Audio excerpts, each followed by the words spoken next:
안녕하세요. 이제 뭐 물가는 오르고 월급은 뻔하고 이러다 보니까는 뭐 생활비를 벌려고 부업을 하는 경우가 많습니다. 뭐 이색 부업도 이제 늘어난다고 하네요. 뭐 계산책을 대신해 주는 일도 있고 뭐 배달해 주는 것도 있고 뭐 차량 운전하는 우버 같은 것들도 있고 되게 다양한 형태의 배달이 있는데요. 뭐 번역을 해주는 것도 있고 뭐 재능을 뭐 알려주는 그런 형태들도 있고요. 근데 확실한 건 정말로 몸을 써가지고 바로바로 뭐 결과물이 나오는 것들이다라고 하면 바로 페이를 받는 거죠. 뭐 예를 들어서 뭐 음식 배달 같은 게 그렇게 딱 명확하죠. 근데 그게 아닌 뭐 번역을 한다라고 하려면 뭐 번역할 수 있는 능력이 돼야 되는 거고요. 뭐 재능을 기부한다라고 하면 나름의 그 재능이 그 시장에서 좀 먹혀야 되는 거죠. 그렇지 않다라고 하면 뭐 사실상 뭐 부업을 해가지고 벌어들일 수 있는 건 딱히 뭐 특별한 게 없다라는 거죠. 물류센터 가서 뭐 몸서서 일하는 거 아니면 택배 배달하는 거 음식 배달하는 거 이런 배달 형태 이런 것들이 가장 많이 사람들에게 예의가 되는 이유는 그런 일이라야지만이 육체적인 노동을 해서 결과물이 바로 나와야지만이 제대로 된 부업 그러니까 부업에서 돈을 벌만 하다라는 거죠. 그게 아닌 막연한 것들은 사실 부업이 잘 안 되죠. 뭐 예를 들어서 뭐 네이버에서 아니면 뭐 블로그에서 유튜브에서 뭐 전자책 사가지고 써가지고 그걸로 돈 많이 벌었어요. 이런 사람들도 초기에는 그게 돈이 됐을 수 있지만 사실 큰 돈 벌긴 어렵습니다. 블로그에서 돈 많이 번다, 유튜브에서 돈 번다, 용돈벌이 한다. 이것도 좀 어려운 얘기입니다. 저도 뭐 블로그를 한 지 벌써 몇 년 됐는데요. 블로그 해가지고 돈을 뭐 누구한테 얘기할 만한 정도의 수준으로 벌지 못합니다.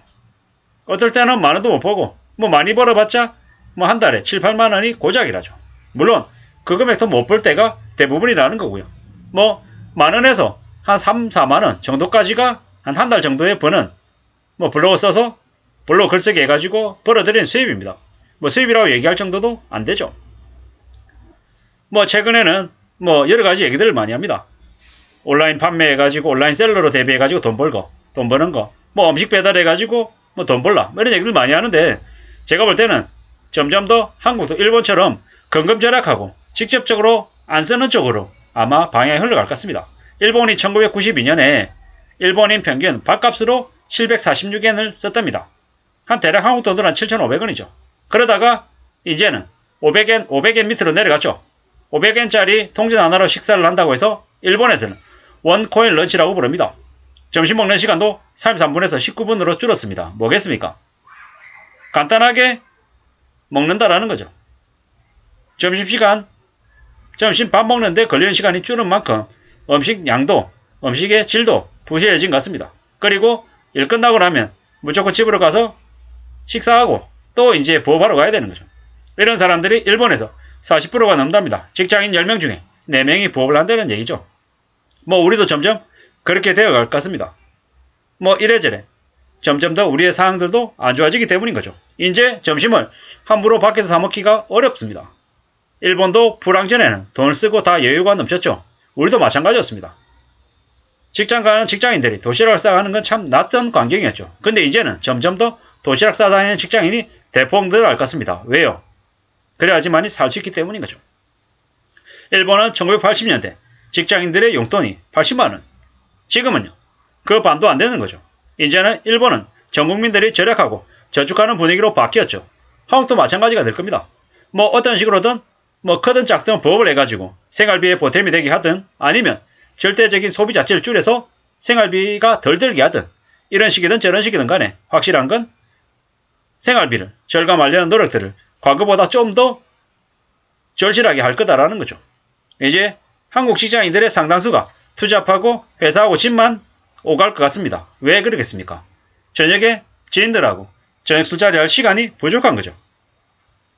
이제는 여행을 가도 캠핑하고 차박하고 정말 극단적으로 아끼는 쪽으로 바뀌어갈 것 같습니다. 돈이 안 드는 쪽으로 움직인다라는 거죠. 더치페이는 당연해지는 거고 자기가 먹은 거 자기가 내는 거죠. 고참이라고 누가 대신 사주는 분위기도 이제 없어질 겁니다. 왜냐? 세금은 늘어나고 지출은 많아지고 물가는 가파르게 오르니까 줄일 수밖에 없는 거죠. 안 그러면 힘든 거죠. 우리가 먹는 것 중에서 우리가 용돈 중에서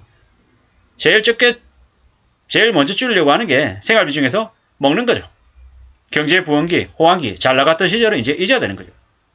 잘 나갈 때 임원이었을 때 회사에서 차도 나오고 유료 법인카드 나오고 뭐 어디든지 편하게 이렇게 다녔다면 이제는 버스를 타고 다니고 지하철 타는 걸 당연하게 생각해야 되는 거죠. 게다가 커피도 스타벅스나 커피빈 커피가 아니라 테이크아웃 커피 1,500원짜리 먹을 생각하고 아니면 텀블러 들고 다니면서 뭐 스틱 커피 먹어야죠. 그렇게 살아야 됩니다. 볼펜도 제스트림에 한 자루에 1,500원, 1,800원짜리가 아니라 다이소에 가서 7자루 1,000원 하는 모나미 153 볼펜을 사서 써야 된다. 라는 이제 생각이 이제 드는 거죠. 그렇게 지내야, 그렇게 검소하게 정말 절약하고 아끼며 살아야 우리의 미래가 다가온다라는 거죠. 안 그러면 우리의 미래가 아마 매우 암울해지고 지옥과 같을 수 있다는 말씀도 드립니다. 우리는 이제는 수입이 생기면 저축을 하고 나머지 돈으로 살아가는 형태로 바뀌어야 될 것 같습니다. 안 그러면 답이 없다라는 거죠. 이제 우리는 살아남기 위해서 극단적인 지출을 줄이는 절약하는 모습만이 아마 대세가 될 것 같습니다. 이제는 뭐 아끼고 절약하는 모습이 그냥 특수한 정말로 성실하게 사는 몇몇 사람들의 모습이 아니라 아주 일반적으로 당연하게 아마 지내는 당연한 모습으로 아마 바뀔 것 같습니다. 삶은 전쟁터입니다. 누구나 다 여유롭게 살고 싶고 또 많이 풍족하게 받아서 우아하게 살고 싶어 합니다. 근데 현실은 그렇지 못합니다. 철저히 자기의 재능을 키워서 현재 있는 곳에서 더 열심히 해서 인정을 받아야 되고 급여를 남들보다 더 많이 받으면 또 시기질투할 수 있으니 함부로 뭐 티내지 말아야 되는 거죠. 그리고 자신의 재능을 이용해서 부업을 해서 따로 돈 번다. 그런 말도 하면 안 되는 거죠. 왜? 그런 말을 하면 그게 좋은 일이 되는 게 아니라 남들에게 시기질투와 아니면 끌어내림을 당할 수 있는 그런 약점이 될 수 있기 때문에 함부로 자신의 개인적인 생활에 대해서 알리는 건 좋은 모습이 아닌 것 같다라는 생각을 해봅니다. 뭐 수영장도 빌려주고 차도 빌려주고 뭐 생활비를 벌기 위해서 부업을 하는 다양한 모습들이 있다라는 그런 뉴스를 보고 생각이 나서 말씀드려봤습니다. 앞으로 우리가 살아가는 삶이 조금 더 빡빡해질 것 같다라는 걸 당연하게 생각하고 새로이 적응할 수 있게끔 우리 모두를 잘 갖춰 나가야 될 것 같습니다. 아무쪼록 뭐 바쁘게 살더라도 생활비를 줄여야 된다 하더라도 건강을 최우선의 과제로 우선순위를 정해놓고 지냈으면 좋겠습니다. 돈 아낀다고 생활비 아낀다고 먹는 거 부실하게 했다가 뭐 바쁘게 일만 했다가는 금세 쓰러지고 뭐 수입을 늘리기는커녕 치료비가 더 나가서 병행비가 더 나가서 삶이 더 어려워질 수 있으니까 조금 더 생활을 잘 관리하고 잘 다듬어 나가는 쪽으로 우리의 관심사를 좀 잘 정리해 놓을 필요가 있다라는 생각이 들었습니다. 아무쪼록 저나 여러분들의 삶이 좀 더 안전해지고 괜찮아지고 좋아지기를 바랄 뿐입니다. 함부로 욕심, 탐욕을 내려고 하지 말고 어떻게든 자신의 삶을 지금 현재의 상태를 어떻게 잘 유지할까를 고민해야 되는 시기 같습니다. 아무쪼록 안전하게 건강하게 잘 살아가기를 간절히 바랍니다. 감사합니다.